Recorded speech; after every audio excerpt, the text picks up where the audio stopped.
Quantos de vocês foram abençoados essa semana? Amém.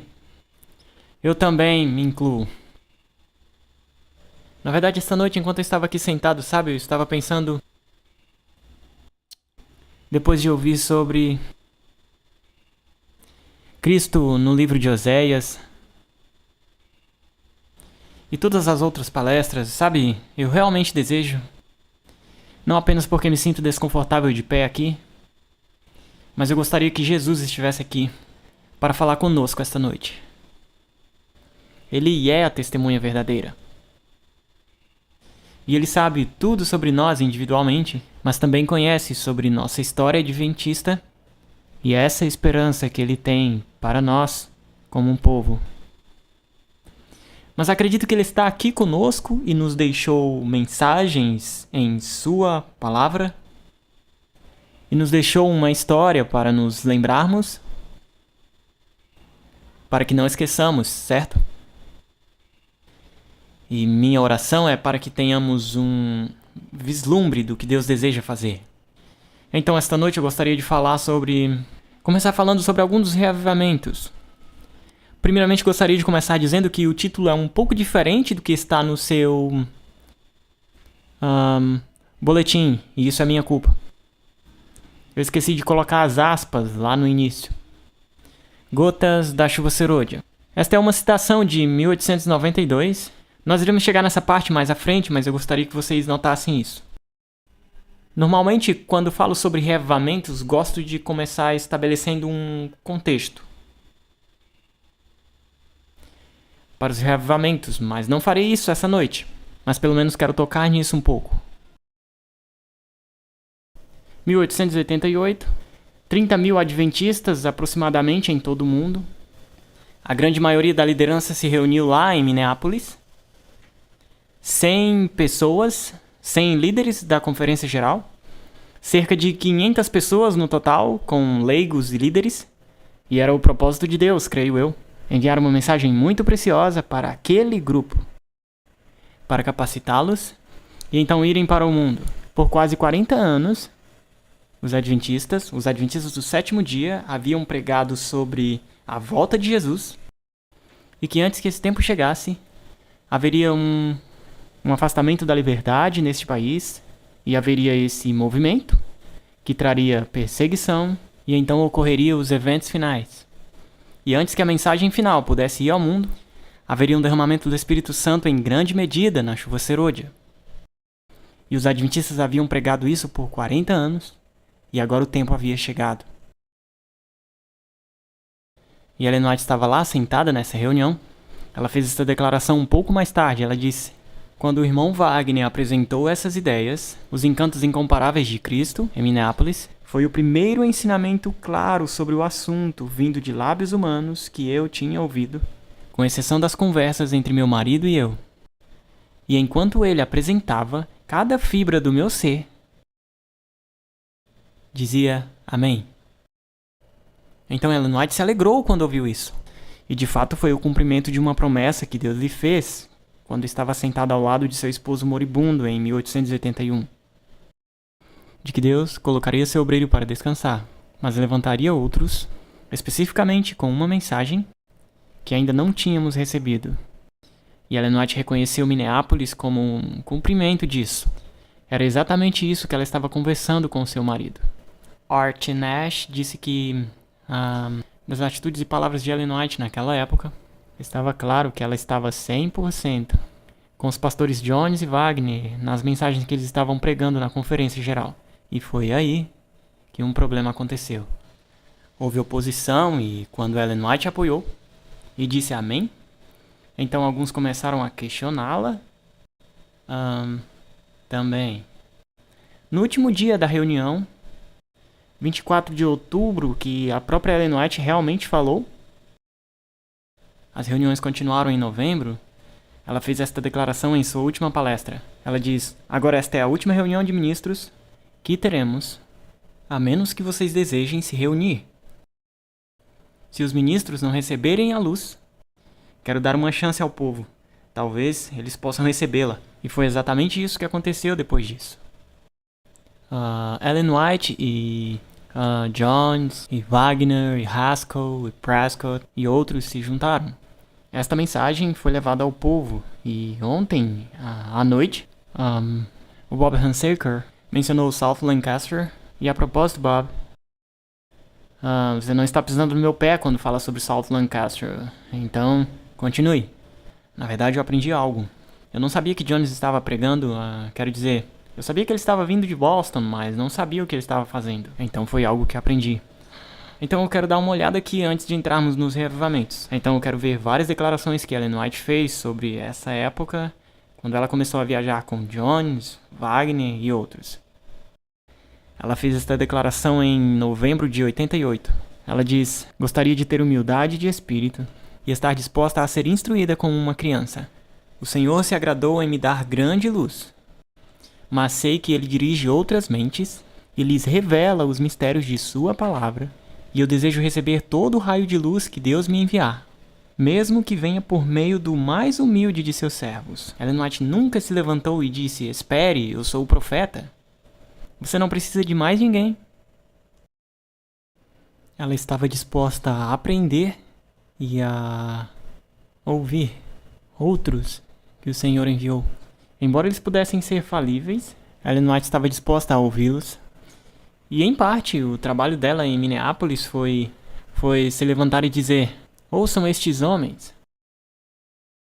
Outra declaração, 1889, ela diz isso: temos viajado por todos os lugares diferentes das reuniões para que eu possa ficar lado a lado com os mensageiros de Deus, que eu sabia serem seus mensageiros, que eu sabia terem uma mensagem para seu povo. Eu passei minha mensagem com eles em harmonia com a mesma mensagem que transmitiam. O que vimos? Vimos um poder acompanhando a mensagem. Novamente, Ellen White estava em harmonia com o que estava sendo apresentado. E lá em South Lancaster, os poderosos movimentos do Espírito de Deus estavam, e todos os alunos da faculdade foram levados à porta em confissão, e o mover do Espírito de Deus estava lá. E assim, de lugar em lugar, onde quer que fôssemos, víamos as manifestações do Espírito de Deus. Outra. Tenho viajado de um lugar para o outro, participando de reuniões onde a mensagem da justiça de Cristo é pregada. Considerei um privilégio estar lado a lado de meus irmãos e dar meu testemunho com a mensagem para este tempo. Novamente, o testemunho dela se juntou com a mensagem. E vi que o poder de Deus acompanhava a mensagem onde quer que ela fosse pregada. O povo confessou seus pecados e se apropriou da justiça de Cristo. Deus colocou sua mão para realizar esta obra. Em toda a parte, a mensagem conduzia à confissão do pecado e ao afastamento da iniquidade. Isso não foi simplesmente um movimento de graça barata. Isso era Deus preparando seu povo para os movimentos finais neste mundo. Outra citação, 1890. Deus enviou homens para nos trazer a verdade que não teríamos recebido a menos que Ele tivesse enviado alguém para trazê-la a nós. Deus me permitiu ter uma luz do que é seu Espírito e, portanto, eu a aceito. E não ouso mais levantar minha mão contra essas pessoas, porque seria contra quem? Jesus Cristo, que deve ser reconhecido em seus mensageiros. 1892. A mensagem dada a nós por H. Jones e E.J. Wagner é a mensagem de Deus para a igreja de Laodiceia. A mensagem de Laodiceia tem soado: leve esta mensagem em todas as suas fases e proclame para as pessoas onde quer que a providência abra o caminho. A justificação pela fé e a justiça de Cristo são os temas a serem apresentados a um mundo que perece. Esta mensagem não é apenas para ficar conosco, ela é para ir a todo o mundo. Só mais algumas. A propósito, 2 semanas antes desta declaração, Ellen White fez esta declaração não publicada, então talvez vocês ainda não a tenham lido antes. Os laodiceanos autossuficientes excluíram Jesus. Mundanismo, presunção, orgulho e indiferença há tanto tempo prendem as almas nas cadeias da incredulidade, que agora, quando a voz do Salvador é ouvida, note, por meio de seus mensageiros, rebelião e teimosia de alma são adicionadas para aprofundar a culpa. Vestidos com suas vestes inúteis de justiça própria, eles se sentem insultados quando lhes dizem que estão nus. A voz do Salvador é ouvida. E observe, isso está entre aspas. Isso é a voz do Salvador. Eis que por meio de meus mensageiros delegados estou à porta e bato. Então, quando Deus envia uma mensagem, ele atribui isso a ele batendo a porta do nosso coração. E essa era a mensagem que Jones e Wagner estavam pregando, a mensagem de Laodiceia. Mais duas. O Senhor levantou o irmão Jones e o irmão Wagner para proclamar uma mensagem ao mundo a fim de preparar um povo para permanecer de pé no dia de Deus. 1893. Homens que foram escolhidos para dar a mensagem que o povo necessita nestes últimos dias. 1894. Os próprios homens a quem Deus confiou uma mensagem para dar a seu povo. 1894. Finalmente, em 1895, Ellen White resumiu desta forma: aqueles que desde a reunião de Minneapolis tiveram o privilégio de ouvir as palavras proferidas pelos mensageiros de Deus, pastor H.T. Jones, professor Prescott, irmão E.J. Wagner, O.A. Olsen e muitos outros, as pessoas que se juntaram a eles neste movimento, receberam um convite: venha, pois tudo está preparado. Venha para a ceia preparada para você.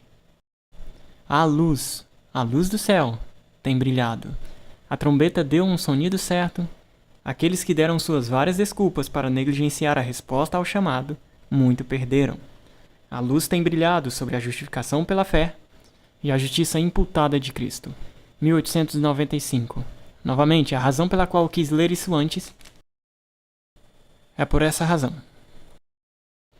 Eu quero ser muito cuidadoso aqui. Eu não estou querendo ser polêmico, mas tem havido uma ideia, principalmente, embora haja oposição desde resistência, desde a década de 1880, desde a década de 1970, houve uma ideia que surgiu e foi promovida, que é mais ou menos assim.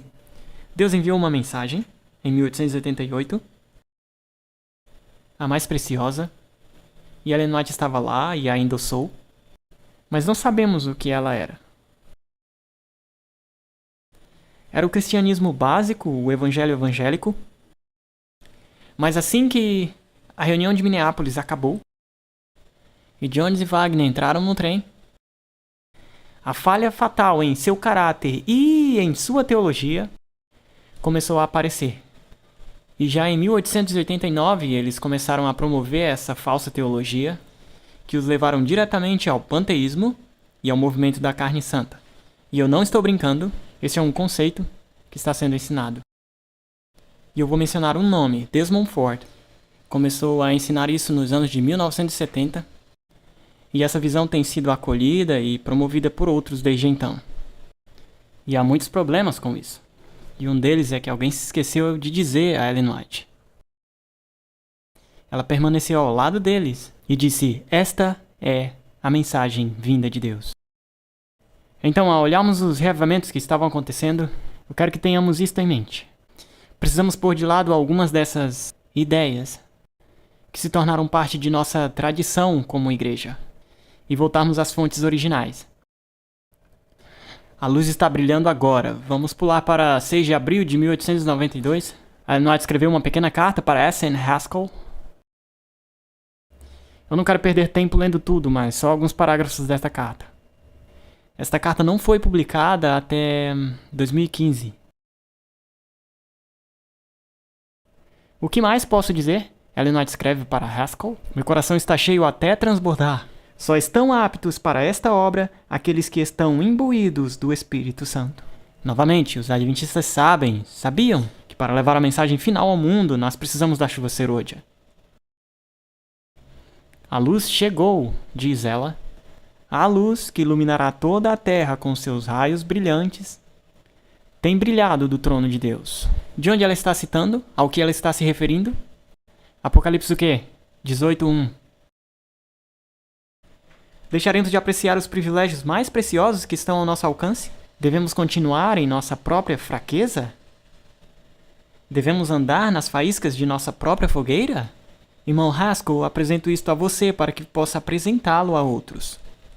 Oh, que o Senhor convença e converta as almas que, note, que a luz que agora brilha não seja removida de nós, porque não andamos na luz e tiramos outros das trevas.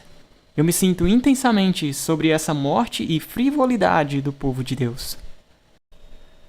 Eu lhes imploro, não descansem até que suas almas estejam totalmente iluminadas pelos brilhantes raios do sol da justiça. Observe a ênfase aqui. Os que não fazem uso da luz que possuem não apenas deixarão de receber maior luz, mas perderão aquela luz que agora brilha sobre eles. Como Cafarnaum, eles foram exaltados ao céu em questão de privilégios, a menos que respondam à luz, serão deixados em completa escuridão e não saberão em que tropeçaram. E então ela conclui dizendo isto: a Haskell, eu lhe digo que Deus está nos testando agora mesmo. A terra inteira deve ser iluminada com a glória de Deus. Apocalipse 18:1 novamente. A luz está brilhando agora. 6 de abril de 1892. E quão difícil é para corações orgulhosos aceitar Jesus como seu salvador pessoal. Quão difícil é sair da rotina da religião legal. Quão difícil é compreender o rico e gratuito dom de Cristo. Aqueles que não aceitaram esta oferta não entenderão nada da luz que enche toda a terra com sua glória. De novo, Apocalipse 18:1. Em uma carta, Ellen White usa a palavra agora e refere a Apocalipse 18:1 3 vezes para descrever o que estava acontecendo em 6 de abril, até 6 de abril de 1892. Bem, Haskell seguiu a palavra de Ellen White e em julho de 1892 ele escreveu uma série de 6 artigos. E ele citou daquela carta e mostrou que a chuva serôdia e o alto clamor estão inseparavelmente conectados. E o fato de que o alto clamor estava começando significa que a chuva serôdia, que Deus estava lá pronto para derramá-la sobre seu povo. As coisas estavam acontecendo no mundo, as leis dominicais estavam sendo implementadas. Deus estava pronto para agir. Se vocês nunca leram esses artigos, deem uma olhada na review. Leia lá e você será abençoado. Bem, isso estabeleceu o cenário para as reuniões do acampamento de verão de 1892. E eu vou apenas passar por eles. Nós poderíamos passar literalmente quase que 1 hora inteira em cada uma dessas reuniões de acampamento. E lá foram mais do que isto para muitos deles, naquele verão. E observe se você pode ver o tema aqui.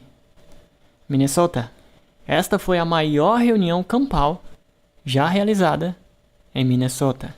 Agora, eu preciso dizer a vocês, porque eu não falei dessa época, das reuniões campais do ano anterior. Mas o Espírito Santo estava abençoando imensamente. E é claro, o Bob mencionou ontem à noite, começou em South Lancaster em 1889 e continuou a crescer por 2 anos antes do verão de 1892. 3 anos. Foi realmente um grande prazer ver o semblante de alguns que haviam sido obscurecidos pela dúvida e pelo conflito interior da alma, radiantes de luz e glória. Radiante como de uma alma liberta em Cristo, por causa do grande derramamento do Espírito do Senhor. E você verá isso por artigos inteiros escritos por muitas pessoas diferentes. Eles reconheceram isso como o mover do Espírito Santo. E até o descreveram como o início da chuva serôdia. Indiana. Esta reunião foi a maior reunião campal já realizada por nosso povo no estado de Indiana. O desejo sincero de todos parecia ser aprender a vontade do Senhor e aproximar-se dele. Ohio.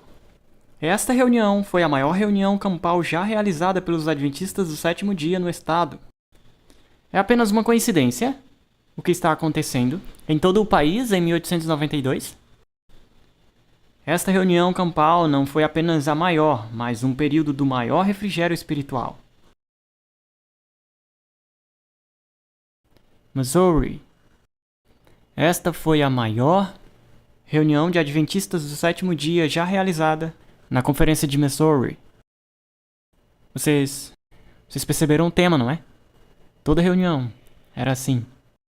Confissões sinceras foram feitas. E almas que estavam tentando, como muitos fazem, reivindicar a justificação pela fé enquanto encobrem o pecado, foram libertadas em Deus, e a voz de louvor foi ouvida de muitos lábios. Um grande número foi curado de males físicos. Alguns casos muito marcantes dessa natureza ocorreram.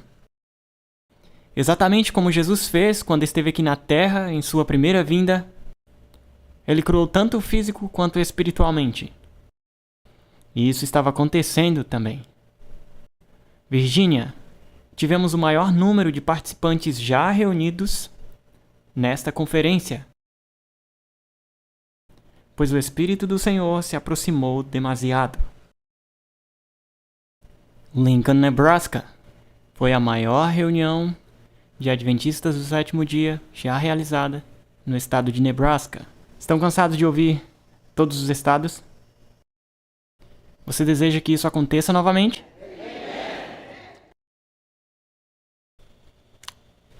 Na manhã de sábado, 3 de setembro, cerca de 300 pessoas se apresentaram para orações. E eu lhe digo que 300 pessoas é muita gente quando você tem 30 mil membros e eles estão espalhados por todo esse país. Estas foram a maior congregação de pessoas.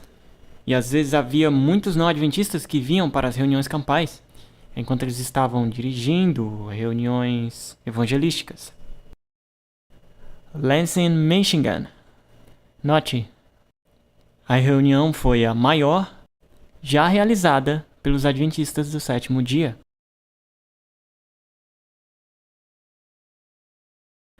Provavelmente é seguro dizer que nenhuma reunião de guardadores do sábado aconteceu por séculos. Este é um editor assistente da Review, Amy Kellogg. Ali estavam mais de 2.400 campistas presentes no terreno, com mais de 12 anos de idade. Este número inclui mulheres ou crianças. Ali estavam provavelmente 3.000 de nosso povo que compareceram a esta reunião. A pregação dos pastores Olsen, Jones, Prescott, Collins e outros não foi feita para agradar aos ouvidos ou exaltar a si mesmo, mas para fazer o quê? Apresentar Jesus Cristo perante o povo e proclamar seu evangelho, que é o poder de Deus para a salvação de todo aquele que crê. Então, observe como ele descreve o que aconteceu naquela última reunião de domingo. A reunião de louvor de despedida realizada no domingo à noite após o encerramento do culto de pregação foi diferente de tudo que já vimos antes. O grande pavilhão estava cheio de irmãos e irmãs e quase todos estavam cheios de louvor a Deus. Os ministros se espalharam pela congregação e por cerca de 1h30 o discurso foi contínuo. Muitos estavam de pé, falando ao mesmo tempo. Foi bom estar lá e o pastor Lorfborf disse que não via nada parecido desde 1844. E sabe, Ellen White falou que nos primeiros anos após o movimento de 1844, acho que está em Primeiros Escritos, que chegaria um tempo que o que aconteceu em 1844 seria repetido, mas em 10 vezes maior. E eles estavam descrevendo essas coisas, mas o que aconteceu que faria com que Kellogg descrevesse esta reunião como ele descreveu? No sábado, O.A. Olsen pregou um sermão, e no final de seu sermão, as reuniões começaram por volta das 10h30. Ele fez um chamado para os desviados e aqueles que gostariam de vir ao Senhor. E 600 pessoas foram à frente. Havia tantas pessoas que queriam compartilhar um testemunho que eles se dividiram nesta grande tenda e cerca de 20 diferentes reuniões de louvor estavam acontecendo ao mesmo tempo. Esta reunião durou por 5 horas. Começando às 10h30. Domingo, no último dia da reunião, a mesma coisa aconteceu. E um dos ministros se apresentou, que foi o irmão Miller, que havia sido bastante veemente em sua oposição em Minneapolis. E quando Ellen White escreveu para ele basicamente a descartou e não quis ouvir. E finalmente algo aconteceu. E o irmão Miller se apresentou e diante de toda aquela congregação, ele disse essa história e se arrependeu de sua atitude para com Ellen White e o conselho que ela havia dado. Este é um ministro, e ele se sentou. Mas o Espírito Santo não parou com ele, e ele não pôde parar, então ele se levantou novamente. E ele acabou confessando também a H. Jones por seu antagonismo em relação a ele.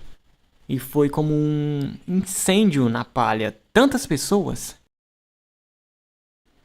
respondendo a este mover do Espírito Santo. E novamente outra reunião de louvor irrompeu. E espontaneamente os ministros simplesmente se levantaram e começaram a, ouvir os testemunhos de diferentes pessoas. E isso só pararia quando toda uma congregação cantasse espontaneamente. Owen Olsen, ao descrever isso, disse que parecia confusão, como Babilônia, mas era a mais doce música aos ouvidos. Agora quero mostrar a vocês o que alguns outros dizem sobre isso. Isso é o que Lorth Borth disse. O grande poder do Senhor estava lá em um grau mais marcante do que eu já tinha presenciado desde a época em que participei das reuniões do Advento em 1843 e 44. Sentimos verdadeiramente que os tempos de refrigério estavam começando a vir da presença do Senhor e que estávamos tendo algumas, gotas da chuva serôdia.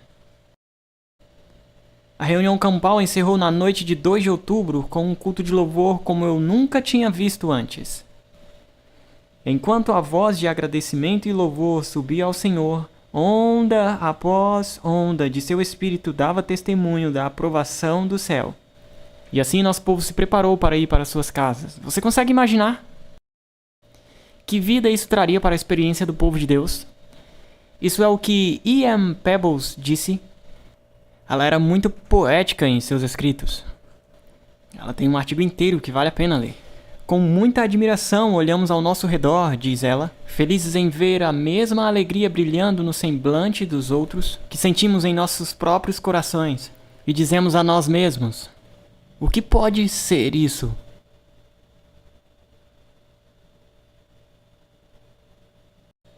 É isso. Um pequeno aguaceiro da chuva serôdia, uma pequena amostra do refrigério que logo virá da presença do Senhor, e nos perguntamos se houve uma reunião como esta desde o Pentecoste, e tentamos pensar o que Deus tem ainda reservado para o seu povo. Isso causou um impacto nas pessoas. Você não pode ler seus testemunhos sem sentir isso. Isso foi o que o Olsen escreveu para Haskell. A propósito, ele escreveu... Para todas as pessoas que ele escreveu, deve haver pelo menos 15 cartas direcionadas a pessoas diferentes, dizendo a elas sobre a reunião campal, e em cada uma delas, ele está expressando seu pelo que Deus fez. Tivemos algumas gotas da chuva serôdia. É daqui que vem o título. À tarde, não menos de 50 estavam de pé para falar, e entre 20 e 30 falavam ao mesmo tempo, em diferentes grupos. Pode parecer que haveria muita confusão, mas não foi o caso. Enquanto muitos falavam, ainda assim soava como uma voz, de louvor e glória a Deus, por seu maravilhoso amor e salvação em Cristo Jesus. Novamente, ele escreve para Ellen White, ele diz: o Senhor nos abençoou novamente nesta reunião. Foi muito à frente de qualquer coisa que eu já vi em Michigan ou em outro lugar antes. Tivemos nossa reunião de despedida no domingo à noite, após o culto de pregação. Provavelmente havia quase 2.000 pessoas naquela reunião. Eu nunca participei de tal reunião antes, diz Olsen, e nunca antes vi tais manifestações do poder do Senhor. Não houve nenhuma excitação. Ele colocava isso em várias de suas cartas. Ele descrevia o que acontecia e no final dizia: mas não havia nenhuma excitação. Isso não era fanatismo. Ele escreve para A.J. Bridge, ele diz: tivemos uma excelente reunião em Lansing. Foi a maior reunião já tida por nosso povo e talvez a melhor, considerando todas as coisas. Alguns dos obreiros do movimento de 1844 disseram que as experiências desta reunião foram semelhantes às do movimento de 1844. Certamente tivemos um borrifo da chuva serôdia. Ele escreveu para Al Johnson: pareceu-me que tivemos nesta reunião algumas das gotas da chuva serôdia. Alguns dos que há mais tempo trabalham na causa disseram que aquela reunião os lembrou das reuniões realizadas no movimento de 1844. Certamente Deus está abençoando o seu povo e podemos esperar maiores avanços em nosso trabalho do que jamais vimos em um determinado momento no passado. E J. Wagner, ele o atualizou, Wagner estava na Inglaterra nesse momento. Foi uma visão longa para ser lembrada quando mais de 600 pessoas se apresentaram para orações no último sábado, entre elas vários ministros. Nunca estive em uma reunião em que o poder de Deus fosse tão manifesto, mas não houve nenhuma excitação. Sabe, o Espírito Santo tem uma maneira de trazer alegria, e reavivamento e arrependimento, todos de uma vez, e não se trata daquela excitação superficial. Olson depois escreveu para D.T. Robinson, ele diz: fico feliz em poder dizer que foi de longe a melhor temporada de acampamentos que já tivemos. A última reunião campal de que participei foi em Michigan. Nunca antes testemunhei o poder de Deus presente em tão grande medida. É muito evidente, irmão Robinson, que a mensagem está surgindo e que logo veremos a mensagem avançar com grande poder. Há muitas coisas acontecendo que indicam que estamos à beira da mensagem avançar com um alto clamor. Isto é, no início de outubro de 1892. Isso não foi fanatismo e isso não foi algo incitado por H. Jones. Isso foi o Espírito Santo trabalhando. Bem, finalmente em novembro de 1892, Ellen White escreveu esta citação muito conhecida: o tempo de prova está prestes a chegar. Ela conhecia os eventos mundiais que estavam ocorrendo, pois o alto clamor do terceiro anjo já começou. Na revelação da justiça de Cristo, o Redentor que perdoa pecados. Este é o começo da luz do anjo cuja glória encherá toda a terra.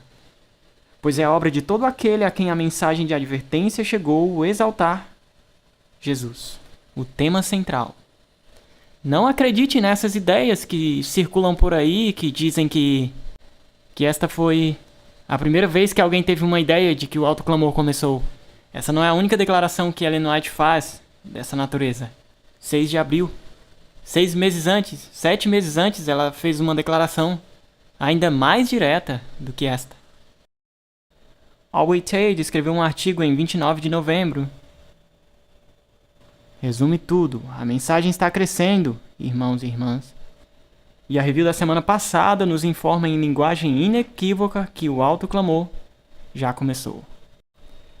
Somos informados também em testemunhos recentes que o Espírito Santo aguarda nosso pedido e recepção. A carta de Ellen White de 25 de junho de 92 tinha acabado de ser publicada em um panfleto que falava sobre nós podemos ir ao Senhor e pedir o Espírito Santo. E este foi o contexto em que Ellen White fez esta declaração. Quem não pode ver, diz Alwyn, que a chuva serôdia está para cair sobre nós em grande medida. Estamos prontos para recebê-la? E esta foi a pergunta mais séria. Algumas semanas depois, Ellen White fez uma declaração muito semelhante à dele em 22 de novembro, onde ela diz que a terra inteira deve ser iluminada com a glória da verdade de Deus. O Senhor não encerrará o período de graça até que a mensagem de advertência seja mais distintamente proclamada.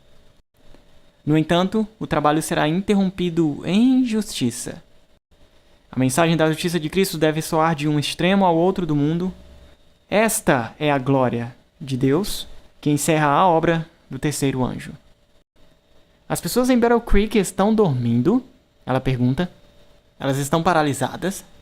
A luz que tem brilhado em raios novos e claros, feixe após feixe, os moverá à ação?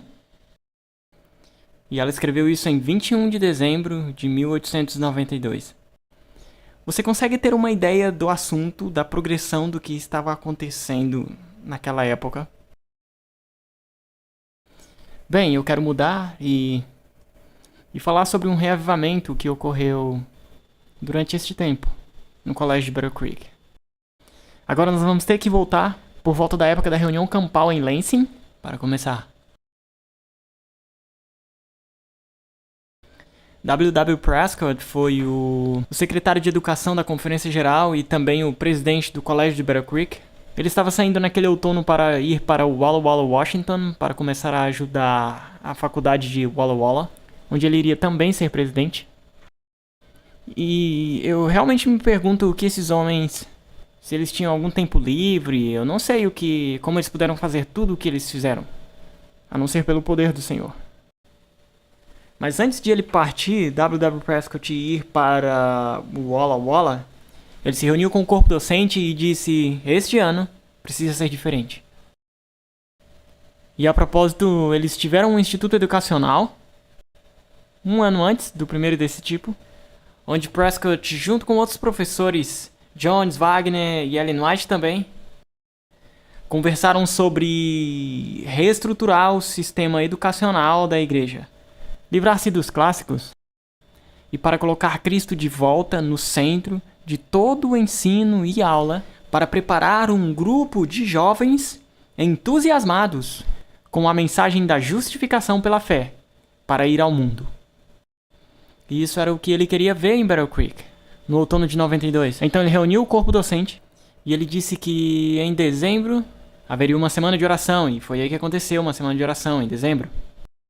E antes de esperar até que a semana de oração chegasse, ele queria que eles, tanto os professores quanto o corpo de alunos, estivessem cientes da obra preparatória de buscar o Senhor antes que esse tempo chegasse, para que quando a semana de oração chegasse, eles estivessem prontos para receber a bênção que o Senhor tinha para eles.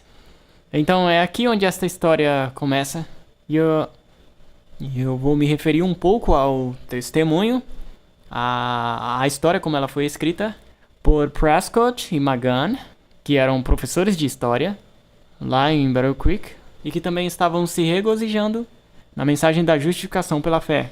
E se você ainda não viu, há um livro que foi impresso no verão passado na ASI, sobre a história de Sutherland e Magan, e muitas vezes nesse livro fala sobre sua alegria e aceitação da mais preciosa mensagem.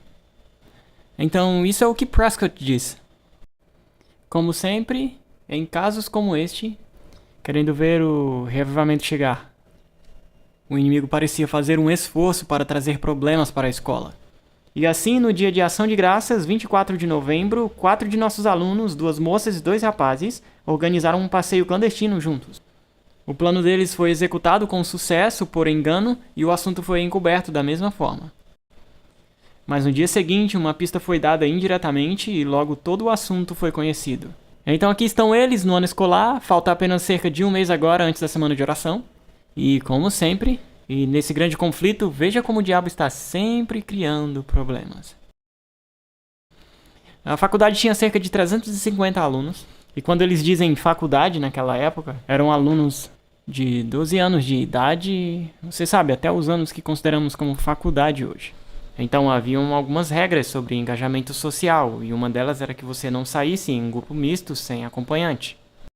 Então eles fizeram isso e mentiram sobre isso. Isto é o que Magan diz. Ele diz: no dia de ação de graças, 4 alunos nossos saíram para passear de buggy. Era um passeio fraudado, eles não tinham permissão. Havia 2 moças, Rose Neal e Florence Branham, e 2 rapazes, Clayton e Ed Prescott. O assunto veio à tona. O professor Prescott estava ausente. Alguns deles desmentiram isso quando entrevistados por membros do corpo docente. Agora, um deles era, na verdade, o sobrinho de W.W. Prescott. Seu irmão estava na igreja e saiu, e agora seu filho está agora na faculdade de Battle Creek e ele é um infiel, como seu pai. E agora ele está envolvido neste problema. Bem, Magan diz: na manhã do domingo seguinte, o assunto foi levado à faculdade, a culpa de todos os 4 foi claramente estabelecida, mas a medida de sua punição era outra coisa. Ambos os rapazes eram infiéis, ou quase isso. Todos os 4 estiveram em apuros. Alguns membros do corpo docente eram a favor de expulsá-los, outros duvidavam se esse seria o melhor caminho a seguir. A moção foi apresentada à Câmara para censurá-los publicamente perante toda a escola e colocá-los em liberdade condicional. Então, sabe por que não apenas os colocamos diante do corpo de alunos? Contamos aos alunos o que eles fizeram, e isso é uma maneira de evitar que os demais alunos sigam seus passos. Bem, McGann continua com isso. Ele diz: eu então disse claramente ao corpo docente que eu, pelo menos, não poderia votar na questão. Pareceu-me assim, que o Senhor não havia nos mostrado o que fazer, porque em sua condição atual a escola estava melhor sem eles, especialmente porque um dos rapazes fazia questão de propagar sua infidelidade sempre que podia e o outro estava inclinado da mesma maneira. Senti que o Senhor iria operar, diz McGann, e que se tomássemos o fardo dessas preciosas almas sobre nós, ele operaria e veríamos a saída. Depois que eu falei, ficou claro que muitos outros pensavam da mesma maneira sobre o assunto e conseguimos uma moção para adiar a decisão por enquanto. Então vemos que eles iriam centralizá-los dessa forma e depois eles decidiram: não, vamos orar por eles como professores. E foi isso que eles fizeram, se reuniram em oração. Dissemos então à faculdade que devemos buscar a luz do Senhor para que possamos ter sabedoria sobre o que fazer, para que, se possível, essas almas sejam salvas. Alguns de nós então nos reunimos para orar sobre o caso 3 vezes ao dia. Bem, eles não pararam por aí. McGann então foi e fez evangelismo pessoal. Naquele domingo chamei o Sr. Clayton ao meu quarto e conversei com ele sobre sua conduta. Eu disse a ele claramente que não sabia que ação a faculdade tomaria no caso, mas que era inútil ele ficar conosco por mais tempo, a menos que ele tivesse mais poder do alto. Pois tão certo quanto a tentação surgisse novamente, ele cairia nela. Ele disse que sabia que era assim, e que seria apenas uma questão de tempo até que ele caísse em alguma outra cilada. Tentei falar gentilmente com ele, diz McGann, e dizer-lhe onde ele poderia encontrar ajuda, perdão e paz. E a propósito, McGann sabia para onde apontar, pois ele estava se regozijando em Jesus Cristo. Eu sabia que o Senhor estava respondendo às nossas orações e que o Espírito estava lutando com ele, diz McGann. O pensamento parecia tão bom para mim ultimamente que o Espírito de Deus está sob nosso comando para ir e lutar com as almas que precisam dele. O Sr. Clayton parecia profundamente emocionado, mas não fez nenhuma interrupção. Bem, McGann não para por aí, ele continua. Na noite seguinte, chamei a senhorita Rose Nealer. Ela havia professado ser cristã por anos, mas nunca havia conhecido o poder de Deus para salvar do pecado.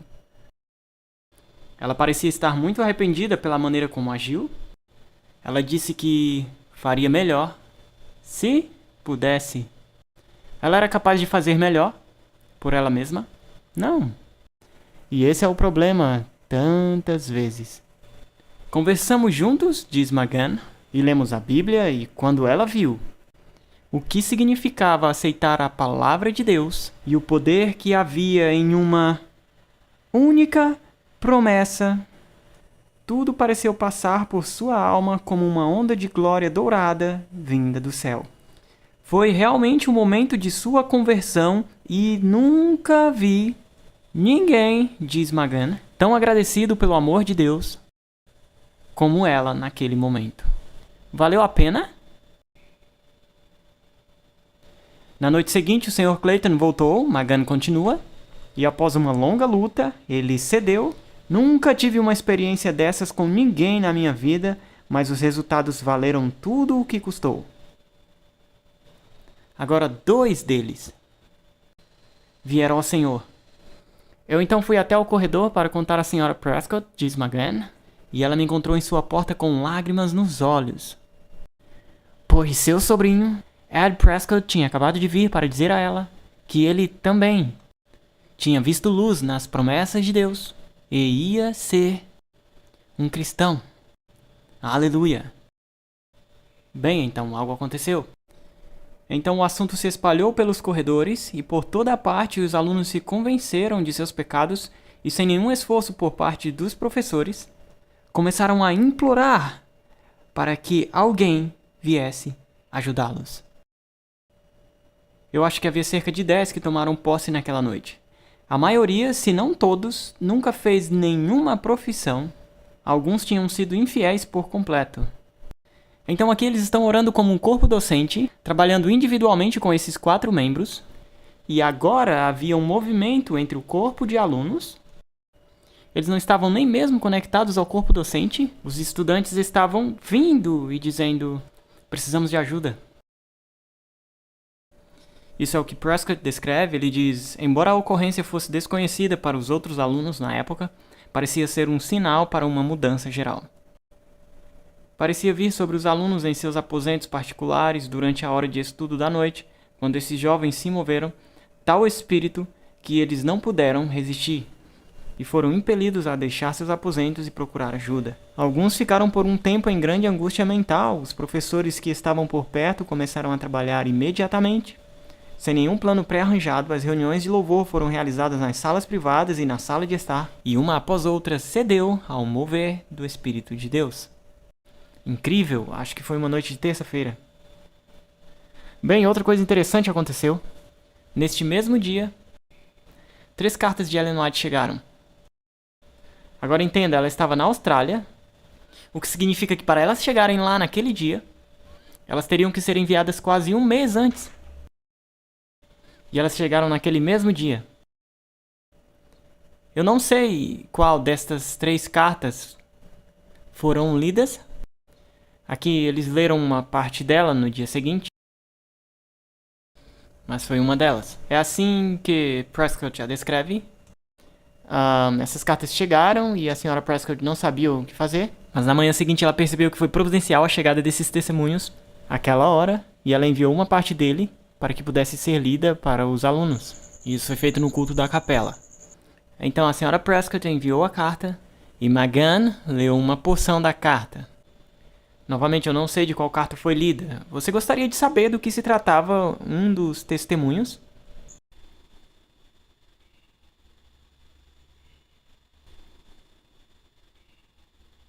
Fascinante. E eu quero ler uma declaração deste testemunho. Ao contemplar o amor de Cristo, seu coração se abrandará para lidar com os jovens como se fossem membros mais jovens da família do Senhor. Você se lembrará de que eles são propriedade de Cristo, e sua disposição será lidar com eles da mesma maneira que Cristo tratou com você. Sabe, o problema é que nós não sabemos como Cristo lida conosco. E é por isso que não lidamos agradavelmente com outras pessoas. O tratamento severo nunca ajudará o jovem a ver seus erros ou a se reformar.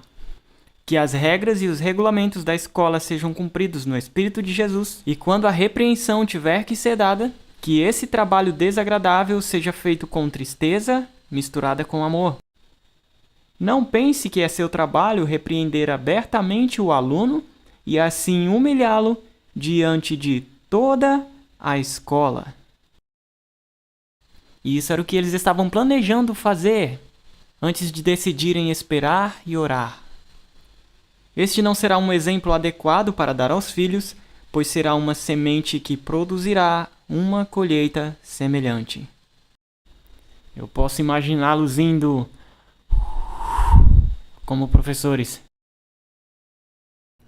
Bem, isto foi o que aconteceu. Uma carta da senhora White chegou e foi lida para a escola, repito, não sei qual, durante o período da capela. Algumas frases pareciam encapsular poderosamente o evangelho. No contexto, a mensagem tocou um laço suave. A resposta foi elétrica. Observe. Os infratores fizeram confissões públicas e a impressão no corpo de alunos foi profunda. Isso me impressiona. Eles iriam colocá-los na frente de todo mundo e humilhá-los. Mas em vez disso, o Espírito Santo fez sua obra em seus corações, e eles por sua própria vontade se levantaram e fizeram confissão. E isso foi como um fogo no corpo estudantil, e aquela reunião durou por 4 horas, e aluno após aluno se levantava. Entre 40 e 50 praticamente iniciaram sua vida cristã. Não houve excitação, diz Prescott, mas os movimentos profundos do Espírito de Deus foram claramente discernidos. Havia cerca de 350 alunos na capela e mais de 300 participaram da reunião. Todo o corpo estudantil foi tocado pelo que Deus estava fazendo, e novamente, isso é no contexto do que estava acontecendo na igreja. Bem, meu relógio diz que eu tenho 10 minutos. Então... ok, só cheque. Porque eu tenho que finalizar a história. Prescott voltou de Walla Walla depois que isso aconteceu. Logo antes de começar a semana de oração. E claro, a semana de oração foi impressa no Home Missionary.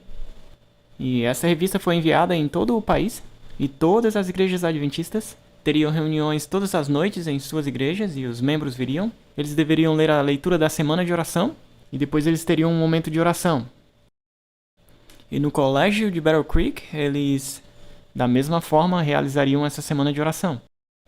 E no próximo, em 24 de dezembro, este sábado deveria ser o último dia da semana de oração. Bem, isso é como Prescott descreve o que aconteceu. Na manhã de quinta-feira, 22 de dezembro, havia um espírito muito suave nos cultos da capela. Então isso é no meio da semana de oração. E parecia que uma bênção especial estava próxima. Nossos cultos públicos de oração eram realizados das 10h15 às 11 horas, enquanto o corpo docente realizava seu período de oração, e eu senti sobre mim o dever mais pesado de fazer uma declaração sobre alguns assuntos relacionados à minha vida passada. O que Prescott está se referindo aqui é que, naquele mesmo dia, no meio da semana de oração, 22 de dezembro, outro envio de testemunho chegou de Ellen White. E um deles estava lidando especificamente com a oposição em andamento, a mensagem que o Senhor havia enviado quase 4 anos antes em Minneapolis. E enquanto Prescott lia aquele testemunho, ele foi convencido. E isso é o que me impressiona, porque Prescott inicialmente se levantou contra isso. Logo depois de Minneapolis, Jones veio para Battle Creek. Prescott era um dos pastores da igreja. Ellen White pediu para que Jones tivesse permissão para falar lá sobre liberdade religiosa. E Prescott meio que amarrou o caso e disse, bem, precisamos do ok do Ray Smith. Ellen White não ficou muito feliz com isso. Ela disse que teve uma conversa com os pastores como nunca havia tido antes. Eu posso apenas imaginar. Ela basicamente disse, se você não deixar Jones falar nesta igreja, nós alugaremos um salão para que a mensagem seja dada. Bem, Prescott se arrependeu disso, e ele fez isso publicamente pelo menos 2 vezes. E agora, 4 anos depois, ele pega o testemunho. Não era especificamente para ele, e ele se sente condenado. E ele sente que precisa compartilhar isso com os alunos. Quando os alunos voltaram para a capela, em vez de continuar nosso trabalho de recitação, uma pequena seleção dos testemunhos recentes foi lida, e então fiz minha declaração. Nenhum esforço foi feito para incitar outros a qualquer experiência semelhante, mas parecia um sinal para que um espírito geral de confissão irrompesse.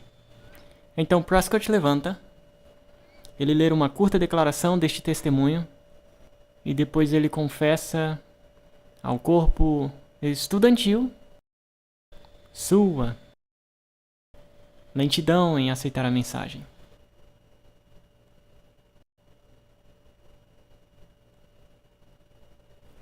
Isto é o que o biógrafo de Prescott escreve. Ele diz, Prescott voltou em 15 de dezembro, a tempo de liderar as reuniões de oração previamente agendadas. No final da semana de oração, o último dia do período escolar, outra carta da Sra. White chegou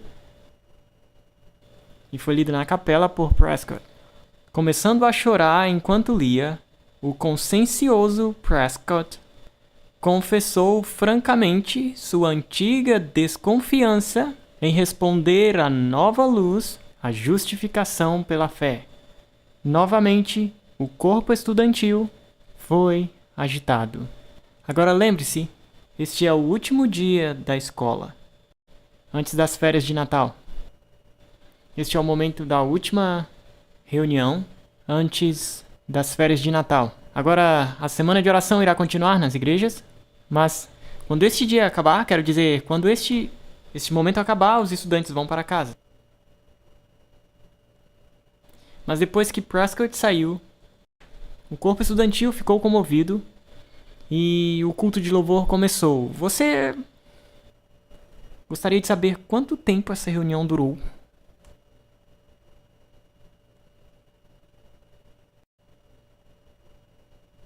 Dez horas da noite. Isso é novo. Você não pode pegar todo um corpo de aluno no último dia de aula e mantê-los em uma capela, louvando ao Senhor, a menos que o Espírito Santo esteja envolvido. Você entende o que eu estou dizendo? Isso era o que estava acontecendo. Eu nunca vi nenhuma experiência semelhante, diz Prescott. Um senso de nossa total pecaminosidade, isso veio a mim quando eu li esse testemunho.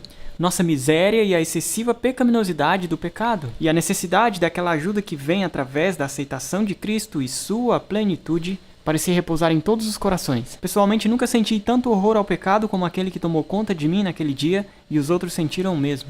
Tanto professores como alunos fizeram confissões e o Espírito de Deus estava presente para testemunhar o caráter da obra. Não havia nada como um surto fanático ou qualquer coisa para trazer reprovação à causa de Deus. E Prescott e outros iriam afirmar isso repetidamente, que isto não era um movimento fanático. O Espírito Santo estava trabalhando.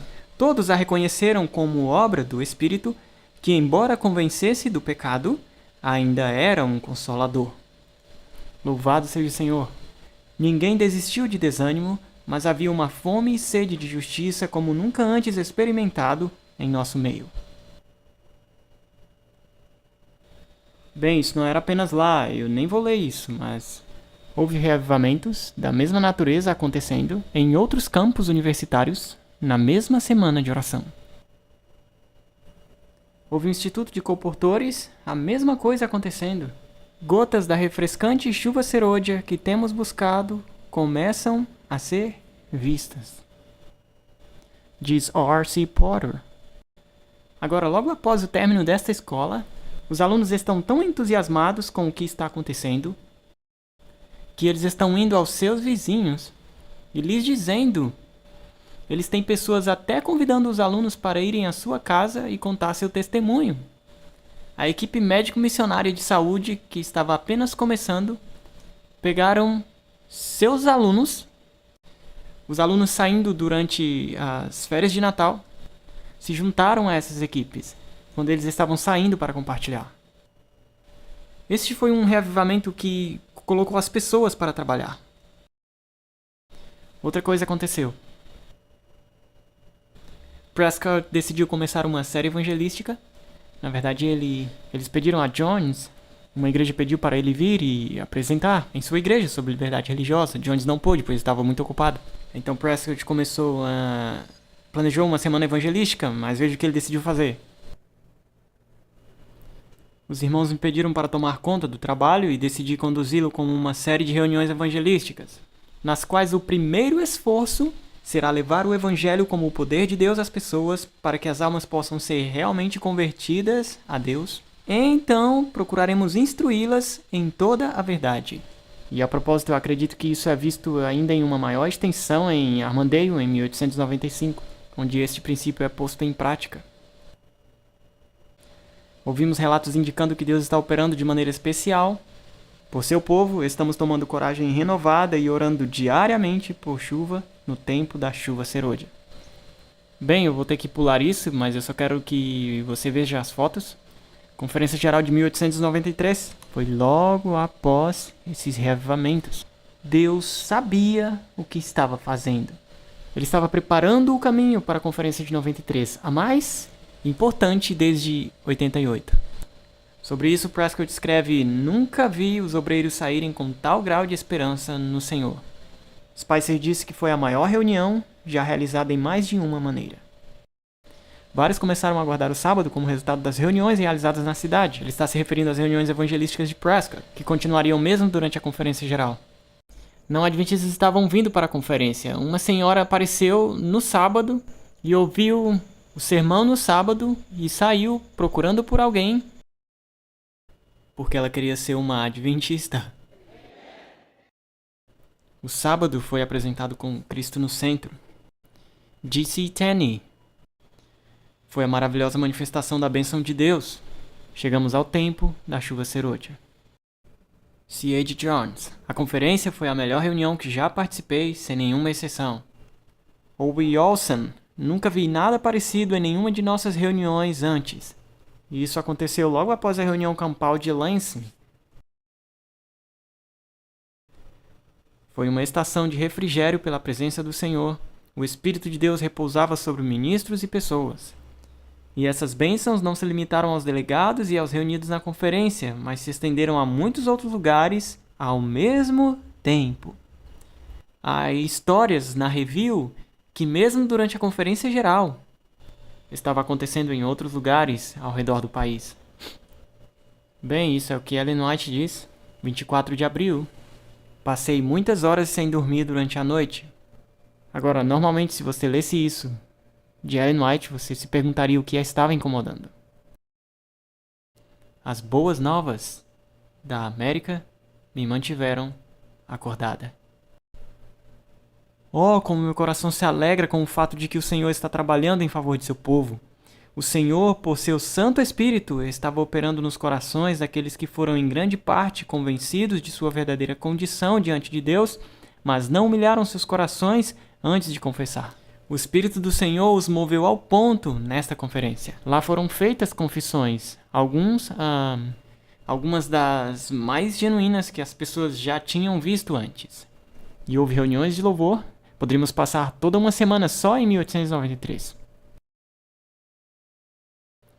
Eu só trouxe isto aqui porque mesmo em 1908, depois que Jones se afastou, Ellen White se referiu a 1893. Aqui ela está escrevendo a Jones. Fui instruída a usar aqueles seus discursos impressos no boletim da Conferência Geral de 1893 e 1897, que contém fortes argumentos a respeito da validade dos testemunhos e que comprovam o dom de profecia entre nós.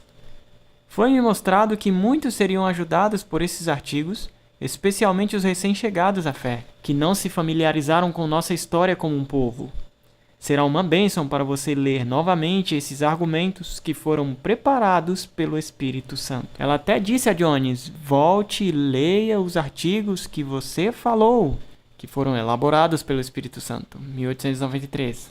A propósito, isso é importante. Outra tradição? Jones foi ridicularizado na conferência de 93 pelas declarações que ele fez sobre Ellen White. Por que ela diria a ele para publicá-las novamente, se ela achava que o que ele disse em 93 sobre o espírito de profecia era falso? Nós precisamos colocar de lado as tradições que nós estabelecemos como igreja por tanto tempo. Bem, eu iria concluir com este slide, 2 slides. W.A. Colcourt, ele era secretário da Conferência Geral, e ele fez esta pergunta em janeiro de 1893. Por que o autoclamor começou com uma obra para nós e não com uma a partir de nós? Por que começou com a revelação da justiça de Cristo, o Redentor que perdoa os pecados entre nós, conforme declarado pela irmã White na review de 22 de novembro de 1892, em vez de com o clamor de nós para o mundo da queda de Babilônia? Você consegue entender o que ele está perguntando? Por que o autoclamor começou conosco? E aqui está a sua resposta. Uma resposta a essas perguntas pode ser interessante, mas a resposta é fácil. O Senhor viu que nós mesmos precisávamos de uma preparação antes de estarmos preparados para fazer a obra que Ele designou para nós. Ele viu que precisávamos saber o que o Evangelho, o poder de Deus para a salvação, é de fato, antes que pudéssemos pregar o Evangelho eterno em poder e demonstração do Espírito a outros. E saber e ser capaz de contar de posse pessoal o que foi que as igrejas haviam perdido antes que pudéssemos contar ao mundo a causa de sua queda. Como você pode dizer à Babilônia que ela caiu, se você não sabe por experiência pessoal por que eles caíram? Toda falsa religião está fundada no mérito da criatura.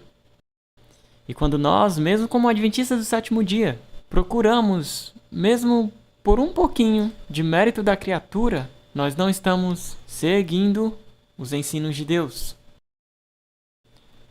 Ele viu que, como um povo, ainda não tínhamos em nós o mesmo sentimento que havia em Cristo Jesus, que ainda havia egoísmo em nós e um olhar para si mesmo em busca de justiça e em si mesmo de bondade, o que não existia de forma alguma.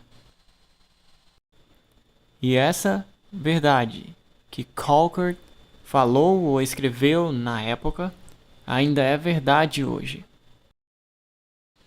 É minha oração que nós nos apaixonemos por nossa história, não porque se trata de nos dar tapinhas nas costas, mas porque ela nos ensina sobre a misericórdia e a longanimidade de Deus para conosco como um povo, e também nos aponta a direção que devemos ir. Então, ajoelhe-se comigo enquanto oramos esta noite.